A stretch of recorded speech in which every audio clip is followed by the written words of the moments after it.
we are talking shoes here, and shoes has always been quite an important part of Pitti Bimbo.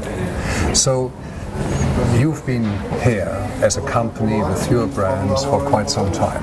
So Pitti continues to be very important for you, is that correct? Yes, Pitti is for us one of the most important fairs for the shoes. It's the most important, I think, for the new trends, for design. And so here people come to, our customers come to see the new trends, the new collection, and to see what will be in the shops in the future. Other fairs have less attention on the design and on the fashion, and Pitti is, I think, still the most important for us. This fair, do you actually expect your customers to come and to just look at the new collection, or will they actually order? Will they sit down and order here now, or is the order already done before, or is the order done by telephone or by email? How does it work? No, it's mostly the most important thing we do here at Pitti Bimbo is to look at the collection, so they don't immediately order. They first come, see what will be, because they have the most of them still don't know exactly what will be in the coming future, and then or at the end of the fair or directly in the next by an appointment or directly in the shop they come to make an order, except for customers from other continents like Asia or America. They order directly here in the fair. Europe is mostly to look what will be and what they have to decide for them. And do you have, besides the participation at a trade fair, do you have showrooms where you invite your clients in order to then come and place an order, or do you have a different system? We have another kind of policy for our company. We directly travel to our customers. We are divided into agents or directly us, and we drive the car and we go directly to the customer in the shop when they want. We show again the collection, we drink a coffee together, and we possibly place an order. We don't have showrooms or nothing, because we are a family-owned company, so we like this kind of personal relationship. Where are you based in Italy? In Italy we are in Middle East of Italy. It's a region called Marche. So the traditional region where they produce shoes. So from generation they produce shoes also in our company. So, and coming quickly to your background, I don't want to be too nosy, but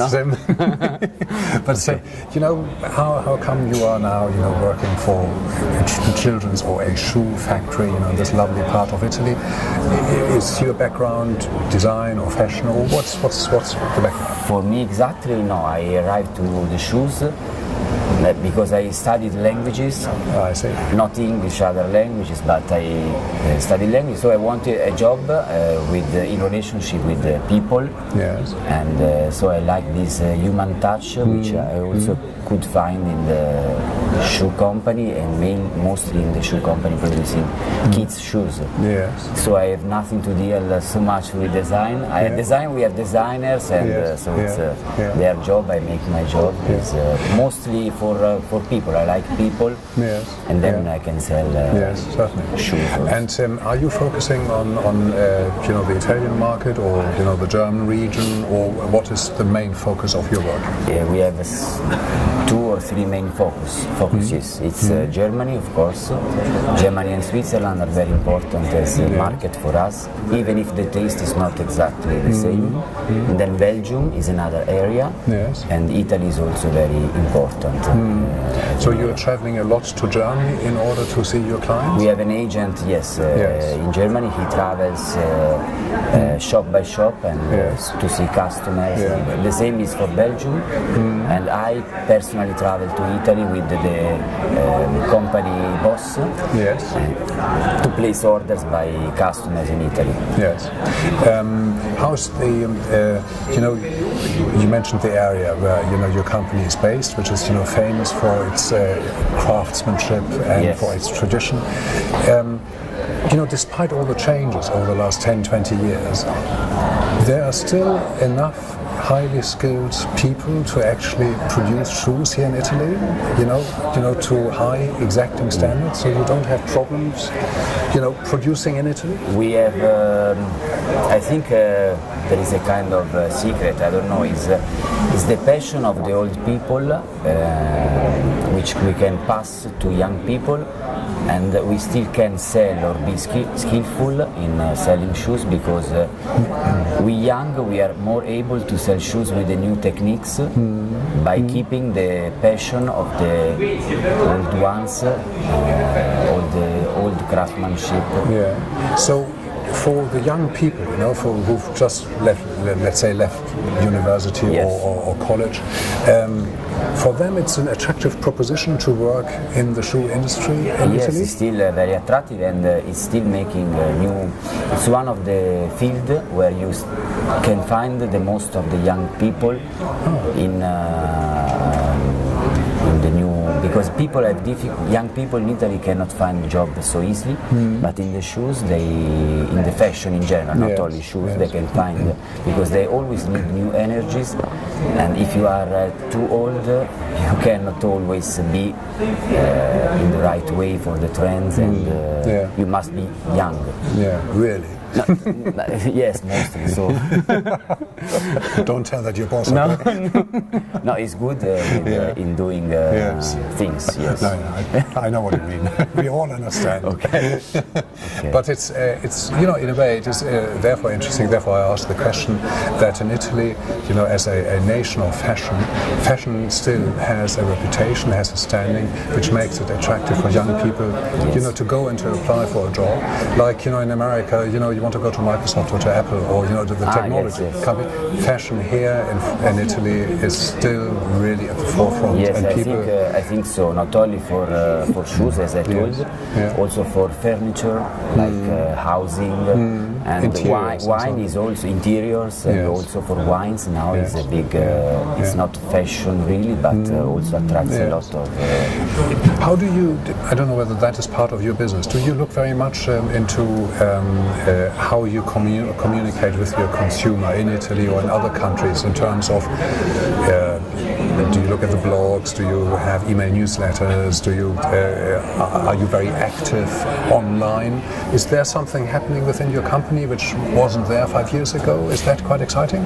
Yes, it's now everything is if you want to tell something to your customer, we ourselves use the social media for our personal affairs, so we do it also for our customers. If I have to send a message to a friend, I show a picture on Instagram, so I do the same when it deals of the company affair. So if I have to share an image, I will use Instagram or Facebook as I do with my friends. So it's very important for us. This. When you mentioned earlier, Germany and Switzerland. When it comes to speaking to the consumer there, is that something that you delegate to your representative there, to the trade agent, or is that something you actually do at home, in Italy? We always assist the customers from the office, but for the rest, our agent has the power to decide and to have his own feel with the consumers, with our customers, but he respects our policy also. We choose our agent accordingly to our needs, so he's as we are. We trust in him because he can do what we will do there. Last question, because there you are. Time is running out. We talked briefly about the ecological perspective. Yes. Many consumers are now taking more seriously. Is that something that your company is reflecting in terms of the products you are now developing and which you will be marketing? Is the sustainability important as a sales argument and a factor? Yes, it's very important. We also have a brand, it's called Ocra, and it's an ecological brand because we don't use anything chemical. It's an organic brand, and it's very important because many shops are now opening and they are only with organic products inside, not only shoes but also clothes. So in that segment we have a free field to conquer if we want, because we don't have so much brands which produce shoes completely ecologically done. So it's very interesting. For us it's interesting, yes. Wonderful. Thank you very much indeed. Thank you very much for your time and for being here and sharing this. It's really interesting for us and for our audience.